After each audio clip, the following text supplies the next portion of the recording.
যে আশা আকাঙ্ক্ষা নিয়ে জুলাই বিপ্লব হয়েছিল সেটি পূরণ হয়নি বলে মন্তব্য করেছেন জাতীয় নাগরিক পার্টির উত্তরাঞ্চলের মুখ্য সংগঠন সার্জিস আলম।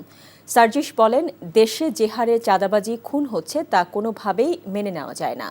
মোংলা বন্দর নিয়ে আন্তর্জাতিক ষড়যন্ত্র হচ্ছে বলেও তিনি মন্তব্য করেন। বিকেলে বাগেরহাটের রামপাল উপজেলার ফয়লা বাজারে অনুষ্ঠিত জাতীয় নাগরিক পার্টির পদযাত্রা অনুষ্ঠানে তিনি এসব কথা বলেন। এর আগে সাতক্ষীরা সদরের খুলনা রোড মোড়ে শহীদ আসিফ চত্বরে পথসভা করে এনসিপি।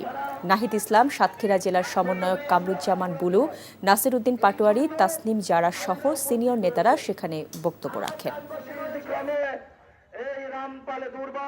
24-এর অভ্যুত্থানে যেই আকাঙ্ক্ষা নিয়ে আমরা রাজপথে নেমেছিলাম সেই আকাঙ্ক্ষা এখনো পূরণ হয়নি, তাই রাজপথ ছাড়ার সময় এখনো হয়নি। চাঁদাবাজদের উৎপাত এখনো কমে নাই, বরং খুন খারাপি শুরু হয়েছে। পাথর দিয়ে থেতলে মারার মতো আইএমএ চাইল্ড শুরু হয়েছে। বান্ডেল থাকলে প্রতি সেনমানিতে টাকা বাঁচবে। বিকাশ সেনমানি বান্ডেল কিনে জিতুন প্রতি লেনদেনে।